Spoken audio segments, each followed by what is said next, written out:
Here is the start of the mosaic tiles. And as you can see, what I meant by in the middle, you can see to the left and to the right are pretty much symmetrical. Hey, what's going on, everybody? Welcome back to another video. Today we're going to do a quick video on how to do your own backsplash on a budget.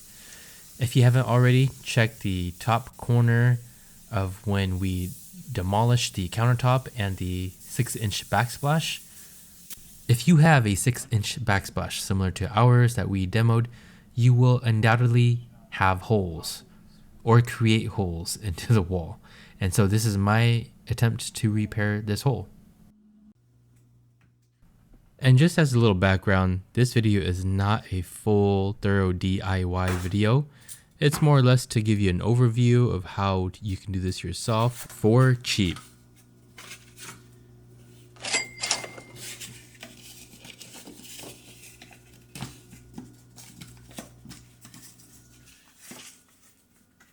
And that is a California patch.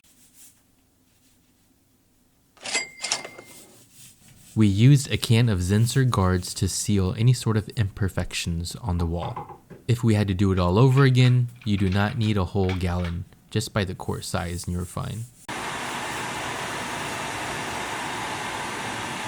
We are about ready to lay the template down onto the countertop. What we're going to do is measure the dimensions of where we want the tile all along the wall and then cut it to size. We're going to try to cut the outlets onto the tile and then basically just plaster it on. That's the plan, at least. By the way, I have the countertop all covered in paper, our beautiful new granite here. We do not want to spoil it. I taped off all the edges just to, prepping is key, just like painting. So I just want to make sure that the thin set doesn't get everywhere. Now, because we have this window, our middle point right here, basically where the faucet is, that's going to be our starting point.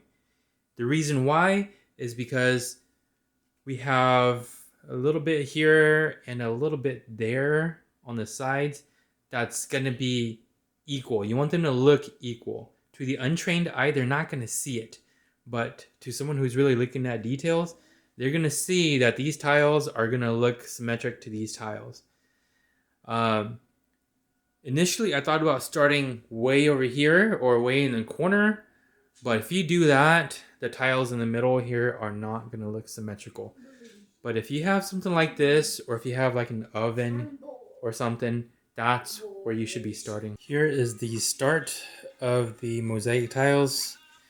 And as you can see, what I meant by in the middle, you can see to the left and to the right are pretty much symmetrical.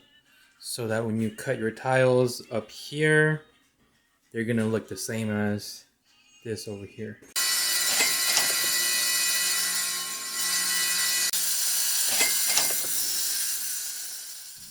Now, there are many choices of wet tile saws out there. This happened to be one I thought was of good value.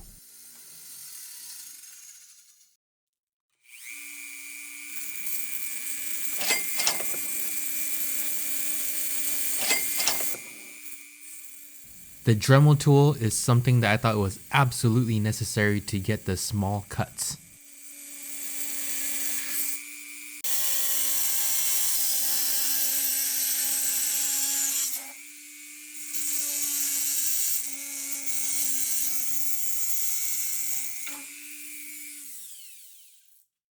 Here's what the edging looks like with the Dremel and the diamond blade. And up here you can see how it's a little more jagged with the table saw, the wet saw. It chips a little bit here and there. This is my second blade. I really don't know what else to do.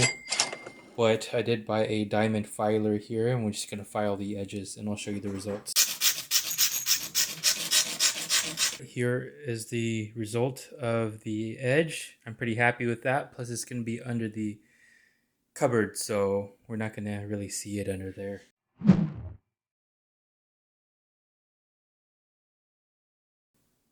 Here I am just dry fitting this piece, making sure it's fitting the way I like.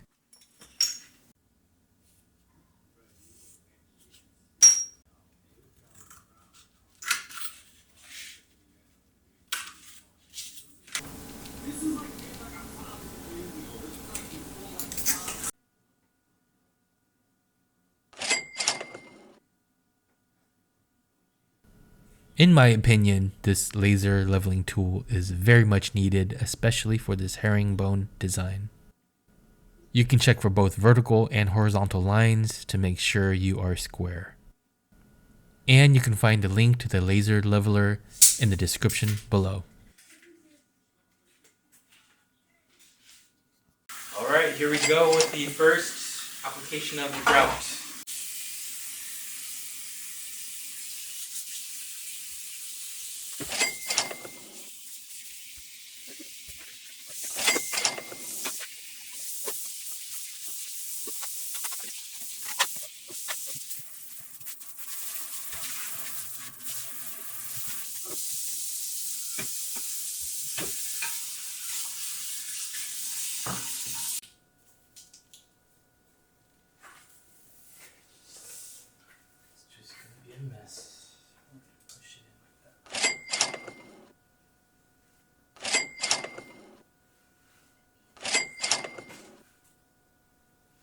These are a couple more of the smaller items I purchased and used for this project. I'm sure there's a bunch more miscellaneous items I purchased as well, but I'm not going to include it for simplicity's sake. Nothing ever gets you. What do you mean? Always gets me. Oh, it doesn't.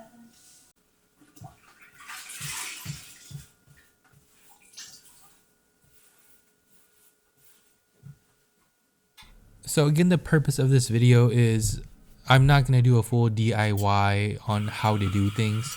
There are a lot of awesome DIY videos on YouTube already. Do a quick little search and find your favorite personnel or character on YouTube to follow and watch their videos. More or less, I'm just going to show you again the cost and how DIY friendly this is. Believe it or not, this is my first time doing it. I mean, I don't look like a pro doing this, but it is very DIY friendly, especially for someone who has common sense really and is, you know, a DIY person by nature.